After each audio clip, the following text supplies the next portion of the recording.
Greetings everybody, it is Being the Human here.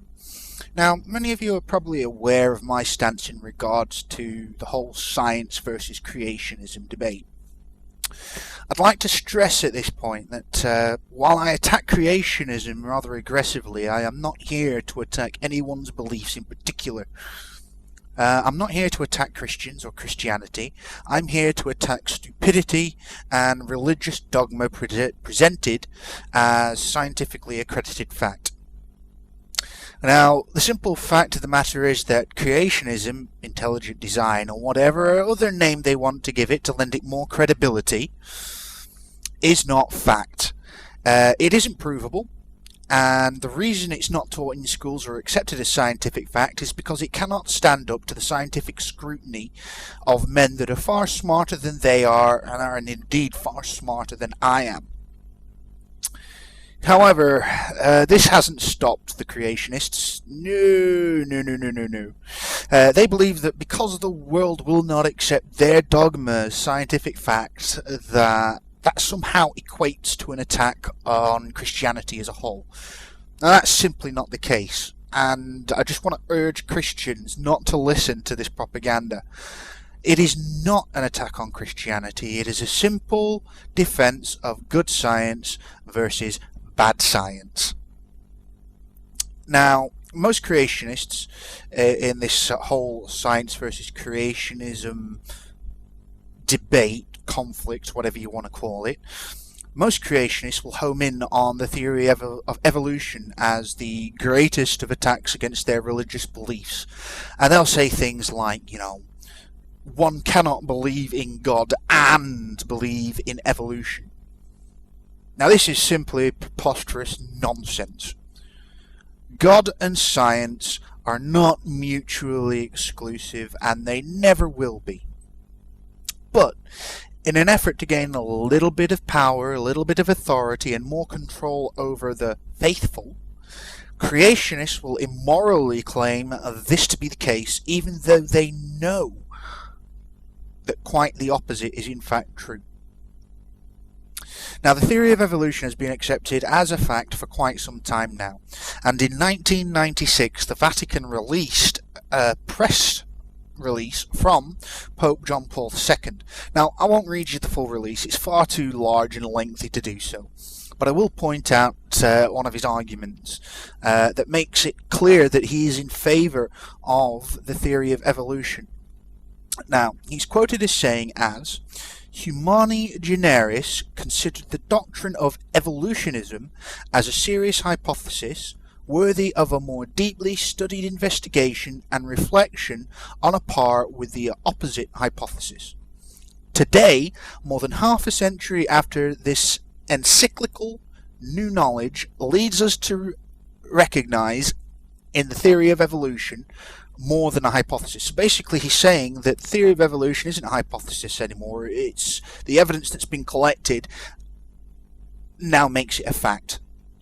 And he goes on by saying, "The convergence neither sought nor included of results of work done independently one from another constitutes in itself a significant argument in favour of this theory." Now, what the Pope's done here is elevate Darwinian evolutionary theory to that of an undeniable scientific fact or truth. He then draws the conclusion that since evolution is indeed the truth, the Catholic Church's interpretation of the biblical account of Genesis cannot contradict this now proven and accepted fact of evolution. As such, many, in fact the majority of churches around the world have re-evaluated and amended their teachings. Now, this isn't the first time the Catholic Church has had to face this either. And they have changed their teachings in the past in the light of new facts, which is what should happen. But creationists don't want that to happen because it saps away the power that they're trying to gain. Now, further to this, Pope Benedict has also spoken out in support of the theory of evolution. Now, he uses an interpretation of evolution that I think that all Christians should adopt. But that's not my decision, it's just a suggestion. Now, Pope Benedict basically said Science had narrowed the way life's origins are understood and said that Christians should take a broader approach to the question. However, while he did not adopt a strictly scientific view of the origins of life, he believes instead that evolution is merely the method through which God allowed life to be created. I think that is a far more reasonable Christian view of how evolution should be interpreted.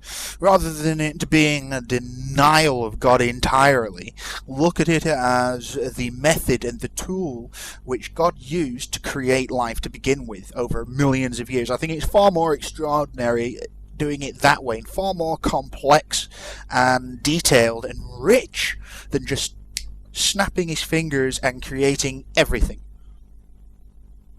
Now, with the leaders of the Christian faith accepting the facts of evolution, I would suggest that many creationists are actually borderline apostates of the Christian faith. Now, Pope John Paul said that we know in effect that the truth cannot contradict the truth. But this is exactly what the creationists are trying to do.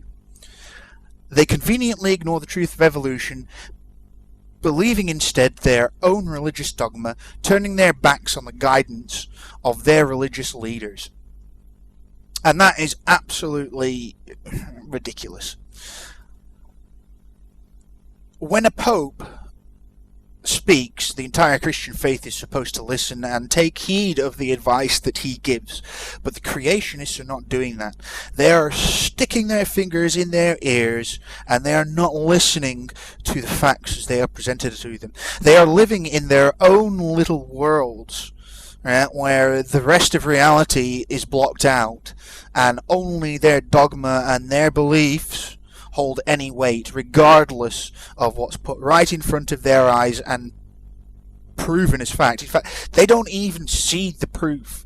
They will shove it to the side and say that's not proof, mainly because they don't understand what they're looking at. They don't go and do the research themselves.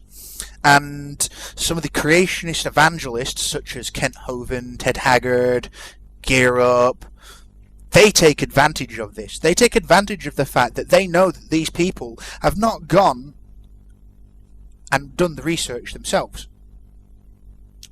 And they present to them the creationist viewpoint as fact to try and dissuade them from going and doing the research themselves. Because if they know if these people went out, this flock that they've gathered went out and started researching the facts, their flock would start to shrink very, very quickly. Anyway, I just thought I'd get this little rant out of the way. It just strikes me as extremely ignorant and arrogant of creationists to even ignore the own advice of their religious leaders. I'll be posting up some more videos very shortly. I hope that this one has been slightly enlightening. I hope that any Christians see this. I just want to stress and re-stress the point that this isn't an attack on Christianity. This is an attack on creationism and how blatantly, willfully, maliciously and malevolently ignorant it is. Anyway, for now, this is Being the Human, wishing you all the best.